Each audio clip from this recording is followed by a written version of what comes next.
नमस्कार, बुलेटिन में आपका स्वागत है। मैं हूं अविनाश और आइए खबरों का सिलसिला शुरू करें। इसके पहले सीधे चलते हैं रायपुर और जानते हैं छत्तीसगढ़ के हालात, जहां अनलॉक 1 में छत्तीसगढ़ में कई तरह की छूटें दी गई है। दुर्ग, भिलाई, राजनांदगांव, बिलासपुर, कोरबा और रायगढ़ में कई तरह की रियायतें दी गई हैं। कोरिया, सरगुजा और बस्तर क्षेत्र में भी अनुमतियां दी गई हैं।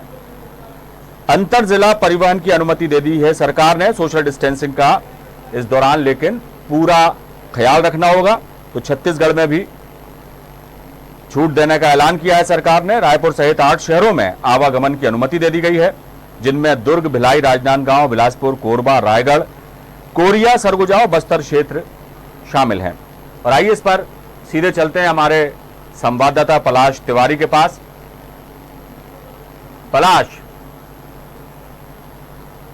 देश में अनलॉक 1 जो है वो शुरू हो गया है। 1 जून से कई तरह की रियायतें जो सरकार ने दी हैं इस दौरान। लॉकडाउन हालांकि बरकरार रहेगा, लेकिन कई चीजें, कई गतिविधियां जो है शुरू करने की अनुमति सरकार ने दी है। इसी कड़ी में छत्तीसगढ़ में भी सरकार ने जो फैसला लिया है अंतर जिला आवागमन का, उसको लेकर लोगों का क्या रुख है, क्या कहते हैं लोग, इस तरह की हिदायतें दी गई हैं सरकार द्वारा और उसकी मॉनिटरिंग कैसे होगी, इस पर क्या कुछ सरकार का जो है रुख है वो स्पष्ट कीजिए। जी बिल्कुल, मैं आपको बता देना चाहूंगा कि हालांकि लॉकडाउन 4 के बाद जब देश के प्रधानमंत्री नरेंद्र मोदी ने जो है वो देश से आह्वान करते हुए मन की बात के जरिए जो बोला था कि अब अनलॉक 1 यानी कि सभी राज्यों को जिम्मेदारी सौंप दी गई थी कि आप अपने स्तर पे अपनी सुविधा के हिसाब से जो है वो चाहे तो रियायतें खोल सकते हैं। तमाम चीजें खोलने की अनुमति जो है वो केंद्र ने हालांकि राज्यों के कंधे पर जो है वो सौंप दी थी, लेकिन लॉकडाउन जारी रहने का और 144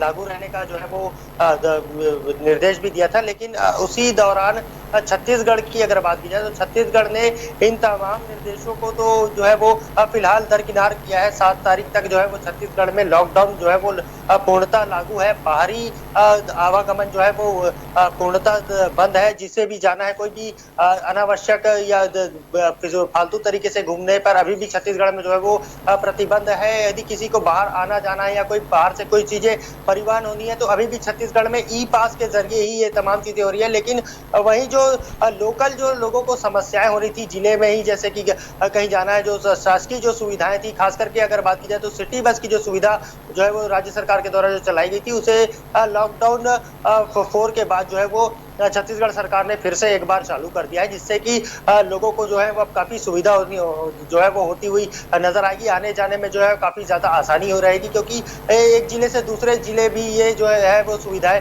जो है वो जा सकेंगी। लेकिन इसमें प्राइवेट बसों को चलाने की अनुमति अभी तक नहीं दी गई है, ना ही कोई प्राइवेट जो है वो वाहन जो है इस दौरान जो है वो चलेगा। लेकिन ऑटो टैक्सी के बाद अब सिटी बस को भी जो है वो परिवहन विभाग के द्वारा जो है वो अनुमति दे दी गई है। जिलावार जो है वो सिटी बसें जो है वो अपने अपने जिले में और लोगों को इस चीज से काफी ज्यादा आसानी होगी। हालांकि लोगों को जो है वो इस जो सोशल डिस्टेंसिंग का जो है वो पूर्णतः ध्यान रखना पड़ेगा, नहीं तो जो है वो सरकार ने जो है वो सख्त कार्रवाई के निर्देश भी दिए हैं। चलिए, बहुत बहुत शुक्रिया पलाश इस तमाम जानकारी के लिए। तो छत्तीसगढ़ में कई तरह की रियायतें सरकार ने दी हैं और प्राइवेट बसों के संचालन को हालांकि अभी अनुमति नहीं मिली है।